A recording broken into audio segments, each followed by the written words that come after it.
Welcome to my studio at the Felt Workshop. My name is Kate Niblett. 16 years ago, I made my first piece of felt. This is it. Still going strong in this bag today. But when I made that first piece of felt, I was hooked. And I'm still intrigued by the magic that we can turn a piece of woolly fluff like this into this, or even this. This online course will teach you the basics of felt making, so you too can go on a creative adventure. Please post your images and feedback in my online course so that I too can share the adventure with you. Enjoy.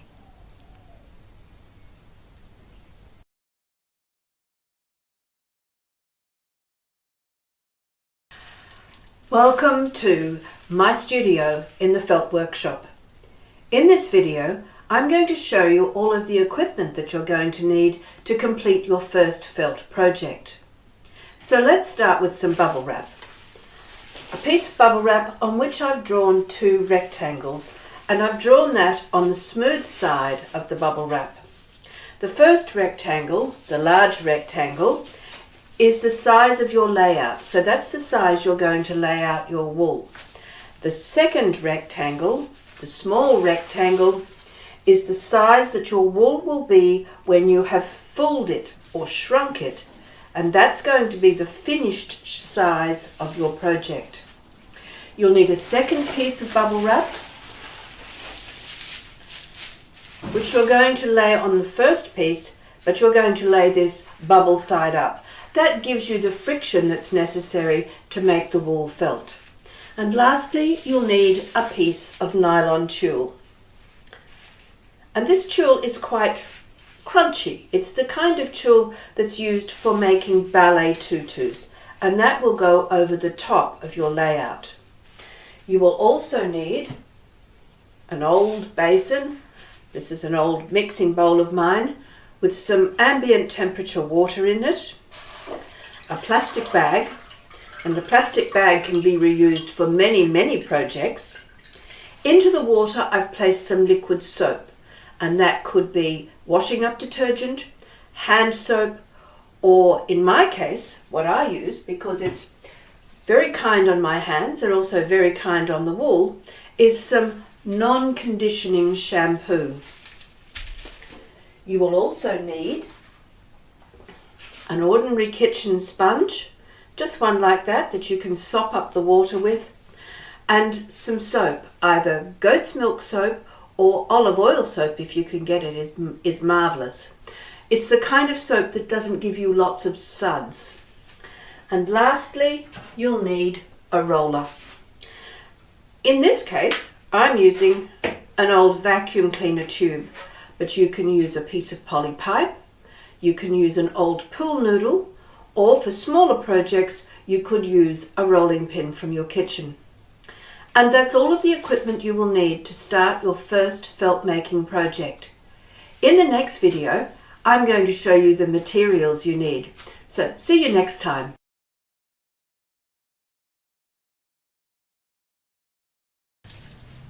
Welcome once again to my studio at the Felt Workshop. In this video, we're going to look at all of the materials you're going to need to start your first felt project. And the first thing you're going to need is some roving, sometimes called tops. And I've chosen this pretty pink colour. You're going to need about 40 to 45 grams of roving, and I've measured that on my kitchen scales. To separate your chosen piece of roving from the rest, simply take it between two hands, about 30 centimetres distance between, and gently pull like that, and you'll separate the roving out.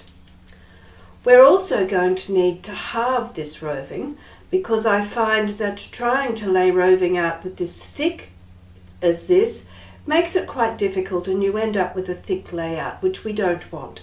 So to separate your roving, put your two thumbs in the middle of the roving, and then just simply separate it like that until you have two fine pieces all ready to use for laying out. We're going to separate that a little bit more later on, but we'll do that when we start to do our layout.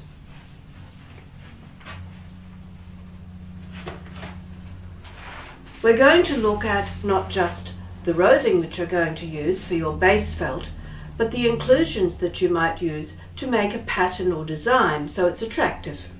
And the first thing I'm going to suggest you use is some additional roving. I keep all my old bits of roving and I can use that to lay it out in a pattern, and that makes an attractive design. So you can see in this piece that I've started to felt, I've laid out these flowers just by pulling out pieces of the roving and laying it on top of my main felt layout.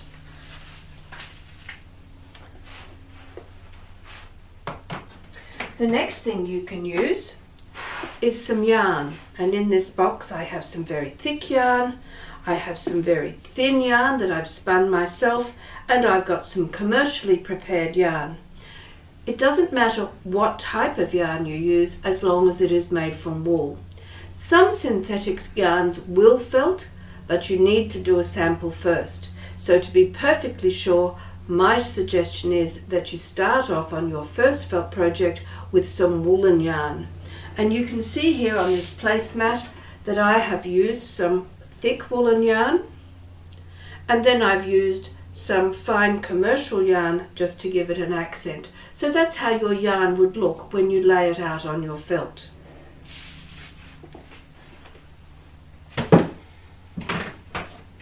The next thing you can use is pre-felts. Now you can buy pre-felts, but don't buy the pre-felts that you buy from the craft shops, because that is actually not wool, it's an acrylic. So if you have a look, there'll be a label on the back and it will say fibre acrylic. So don't use that. You want woolen pre-felts, and you can buy those from a shop that sells spinning and weaving and felting material. But make sure when you buy it that it is suitable for felting. I make my own, and I keep all of the scraps that I've used, and I just cut them up as I need them. And you'll see here on this piece again, these little squares here are some pre-felts that I've added to provide an accent. So a pre-felt you can either buy or you can make yourself. And lastly, we're going to look at two other things that you can use as embellishments for your layout. And firstly, this is silk. I buy silk in bags, and they're sari silk offcuts, and they're little scraps like this, but they come in very useful for laying out. Or I can go to an op shop and search around and find old scarves and material. So this chiffon was from an op shop, and I've used it lots and lots in different things, and it felt beautifully. So don't be afraid to go and search an op shop and find some of the old clothes that might have silk in them. Be careful, however, not to buy acrylic. It looks like silk, and sometimes we'll say acrylic silk, but it is not silk. And if you do buy it, you need to make a sample first, so you're not caught with silk that doesn't stick to your layout. And lastly, I have some viscose. Now this is a plant-based cellular material. It doesn't have any spines on it, so it won't adhere to your wool like silk will. So when you lay it out, you need to lay it out very finely so that the wool will bind to it rather than the other way around. So a little bit goes a very long way. So you'd simply pull it out like that in this very fine sliver to use on your layout. And if you have a look at this scarf, you can see here where I've got some of that viscose that I've laid out on top just to give it a bit of an accent. So those are the things that you can use, first of all, to lay out your wool, and secondly, as an accent for the placemats that we're going to make in the very next few videos. Our next video, we're going to look at pulling a shingle, and then we're going to look at laying out. So Catch you later.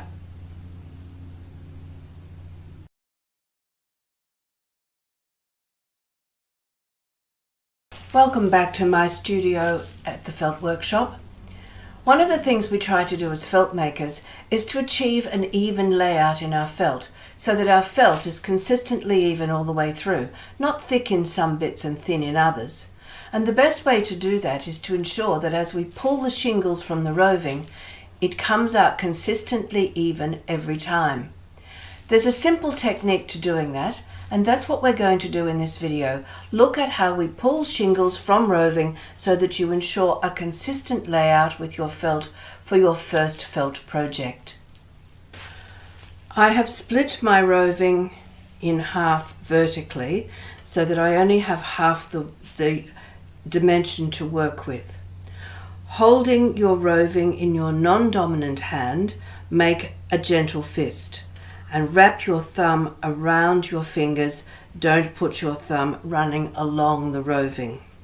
So making a gentle fist about 20 centimeters or 8 inches from the end of the roving, and then with the other hand you're going to also make a gentle fist with your thumb over the top of your fist. You're going to place the roving in the curve of your thumb about 1 centimeter and then twist it and gently pull, and that will give you a consistent layout every time. So I'll try that again. Place the roving in your non-dominant hand in a gentle fist with your thumb wrapped around your fingers, not along the roving, and then trap the about 1 centimeter of the roving under the curve of your thumb in a gentle fist, twist and pull, and that will ensure that you have an even layout as you go. I suggest you practice pulling some shingles out before you start your layout, because that's what we're going to do in our next video. Start the felt layout for your first felt project. See you soon. Welcome back. Oh, we're having a bit of a pink day in the felt workshop today. We're going to do your first layout today for your first project. We're going to do 3 layers in this project because it's better to have 3 thin layers and make an even, consistent layout so you get even felt than to have thick layers where it's more likely you're going to get lumps and bumps. So let's get started. I'm going to start felting this from my right hand side and moving to my left hand side. So we're going to start by pulling our shingles out and laying them as close as possible to the line on our template. And if you have a look at a shingle, you will see that there is a firm side and a fluffy side. So I'm going to lay the firm side close to that line and just overlap the previous shingle a little bit. So firm side close to the line and gently overlapping with the previous one. If you find it gets a bit fluffy, just give it a stroke and it will start to behave.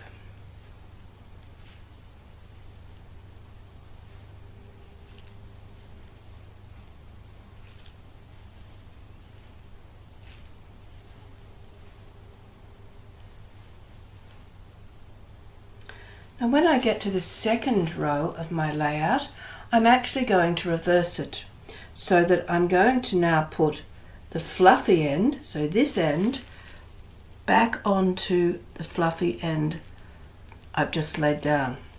And by doing that, you will find when we get to the other end of our layout that you will have the firm side sitting against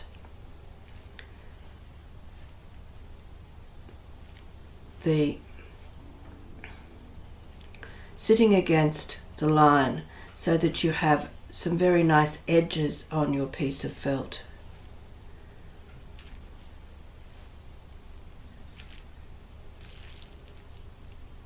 On our third layer, we're going to lay it exactly the same way. So we're going to lay fluffy side down, and then the firm side is now pointing to the left hand side.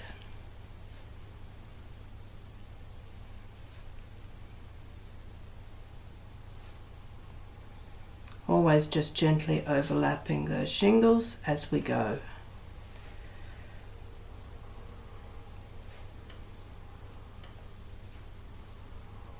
I think this one looks a little bit light on, so I'm just going to give him a wee bit of a whisker more.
There we go. It's now time to shift over to our second piece of roving for this section, and here we go. We're back in action again.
Just enough to finish this row off. And again, you can see we're putting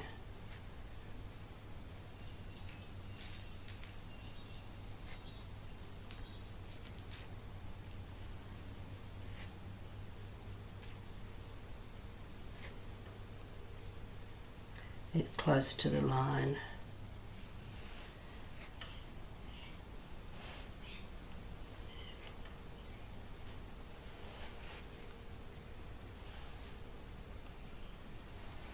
Very last piece, and we've done it. So there we have our first layout.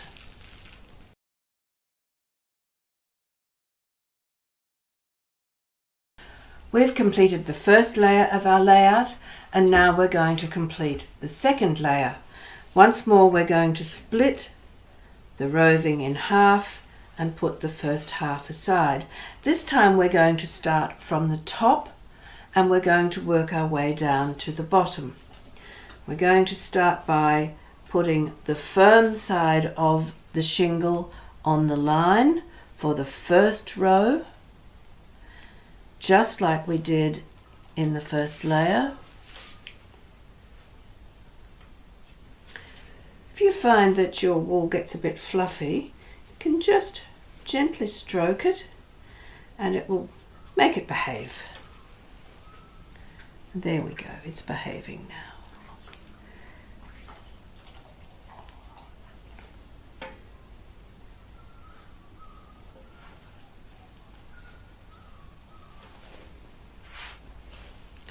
All the way down to the end.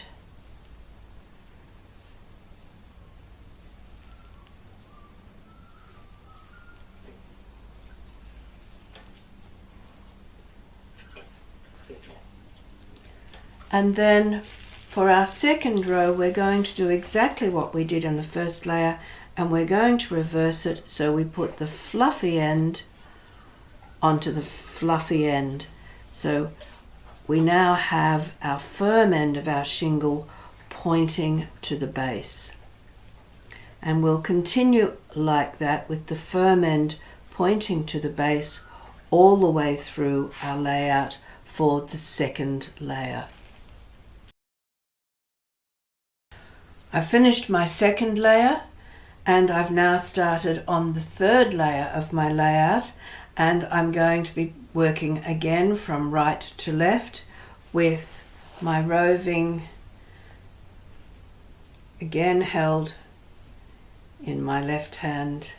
I'm going to place each of the shingles now, the firm end against the edge, just as I did in the other two layouts.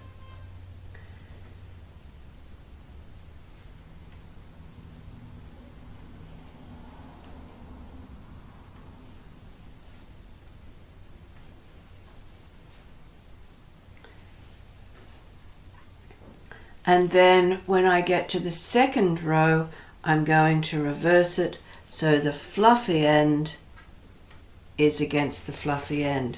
Again, I'm just smoothing that out so that we don't have it too fluffy.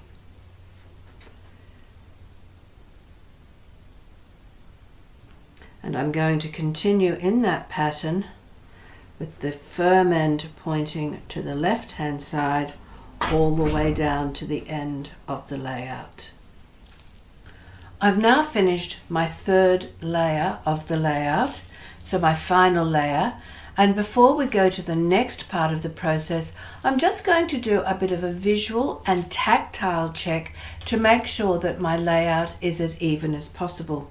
So I'm going to check visually, and that might involve walking around your table as well. Sometimes as the light changes, you can see there might be a thin spot.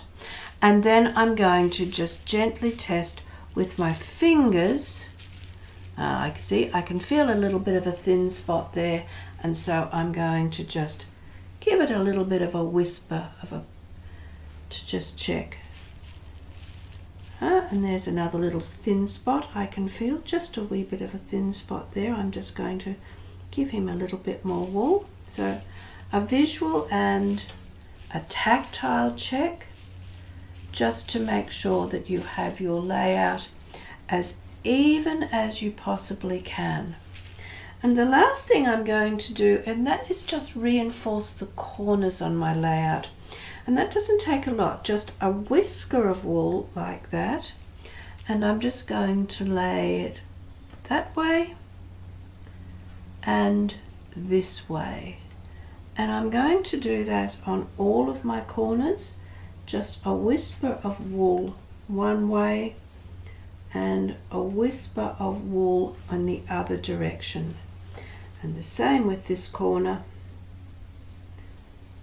just to reinforce my corners, because I find sometimes the corners can get a little bit